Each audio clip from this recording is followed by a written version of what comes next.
Habe has just released Arc 7 Chapter 57, and this will be a summary of the chapter. I highly recommend you check out my Chapter 56 summary. Anyways, let's begin. The chapter begins with Subaru in a dark place.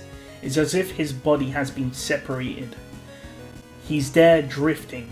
Subaru's memory is vague, and he doesn't really know how he ended up here. Subaru hears the words, "I love you." His mind is groggy, so he turns in the direction of the voice. The voice makes Subaru feel weird.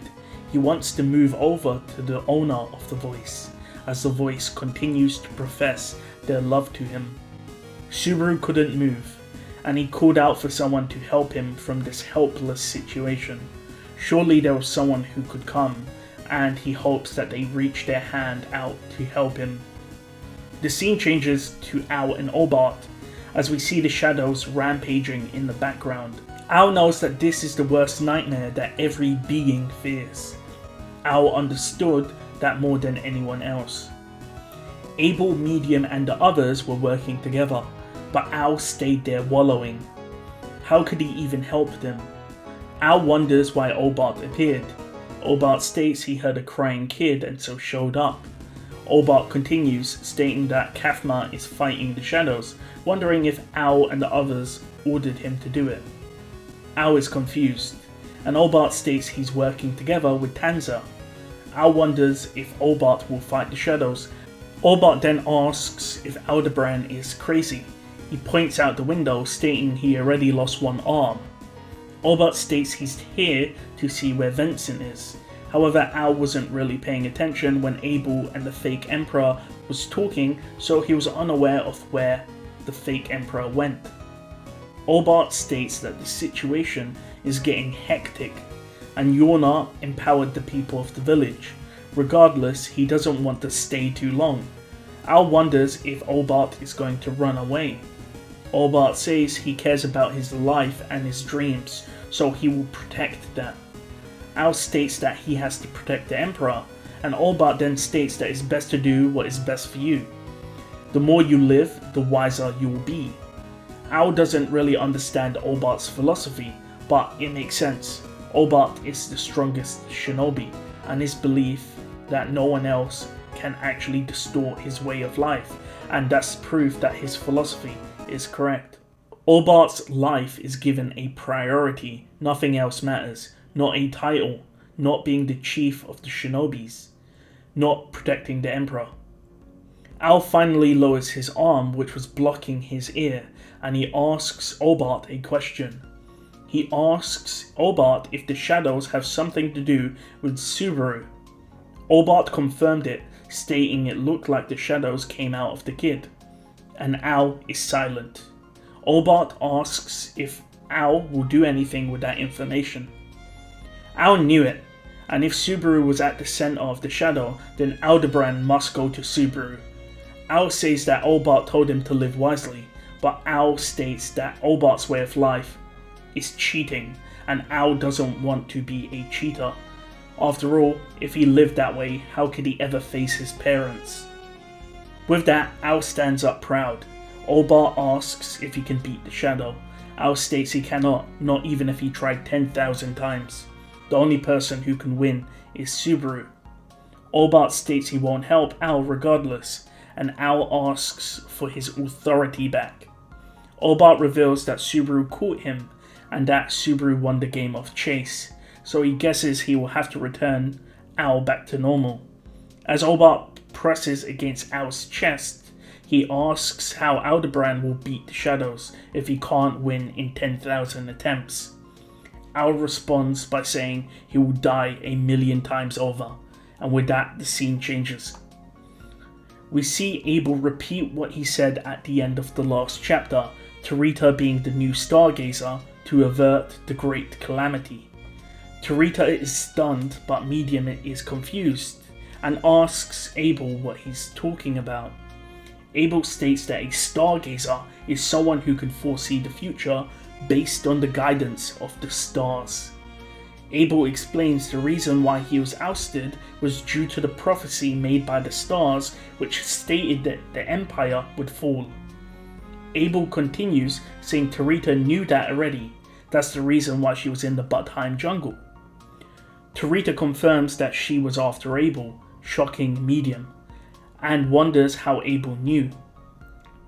Abel states that stargazers have the same fate, meaning that he knew from the other stargazer, Ublik, that if Ublik got that prophecy about the Empire being ruined, other stargazers would also find out, meaning they would target Abel.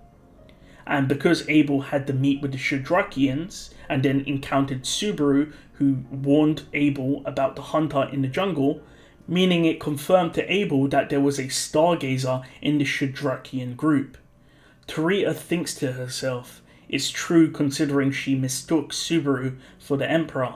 After all, she didn't really leave the Budheim jungle and therefore did not know what the Emperor actually looked like, meaning she mistook Subaru for Vincent because they had similar coloured features, and that was the only information that Taritta knew about the Emperor, that he had black hair and black eyes.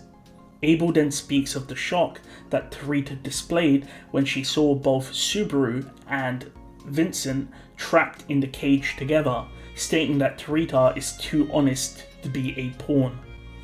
With that, Abel asks why Taritta didn't follow through with the heavenly fate given to her by the stars.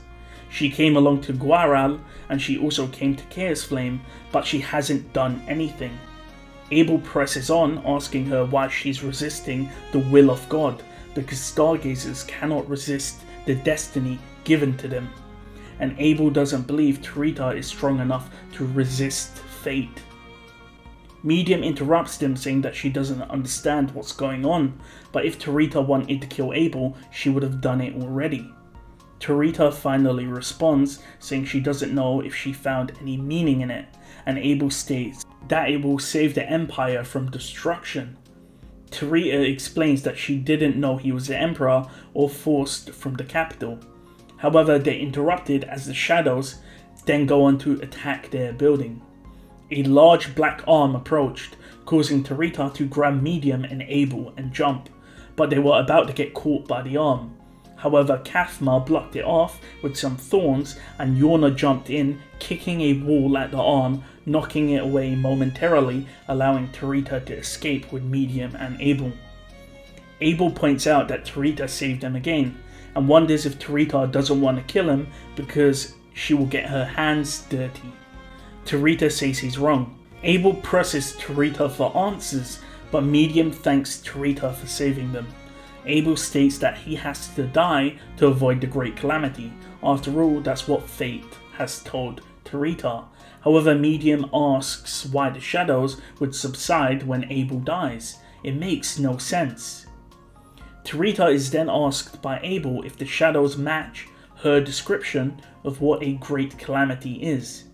Abel states that he knows that the Great Calamity will come, but he asks Taritta if these shadows are what is responsible for the destruction of the Empire. However, Taritta cannot confirm that this is the Great Calamity. Abel then asks about the other stargazers, and Taritta is confused. Abel explains that stargazers are linked. However, it seems that Taritta is an exception. She can't tell who the other stargazers are. However, this reminds Taritta of her meeting with another hooded man, Ublik, and Ublik stated that the shadows were not his responsibility. Hearing this from Taritta, Abel came to a realization. The downfall of the Empire and the shadows in front of them are separate things. In other words, the shadows are not what causes the downfall of the Valachian Empire. Abel muttered, which sounded like a laugh, stating that there's no reason for you to stumble all the way. You will need to leave the board, outsider. And the chapter ends. So, quite an interesting chapter. It seems Al will get his authority back next chapter. He will most likely appear. It seems like Aldebaran will help Subaru, and Aldebaran knew that the shadows sort of came from Subaru, so it feels like he knows that Subaru and Satella have a connection. Not only that, it seems Vincent at the end when he says, there's no reason for you to stumble all the way, you need to leave the board. Of course, I'm assuming what he means is when he refers to people as pawns, and when he says the board, he's referring to like a game of chess, and he sees his people as chess pieces. So I'm assuming this means that after this situation, he's going to remove the shadows and remove Subaru from the game, so to speak. I'm not sure if that means he's going to completely ditch Subaru after they save him, but I feel like because now Abel realizes that these shadows are not what causes the Vlakian Empire to crumble, so he's just going to solve the situation, I guess. But we'll see what happens.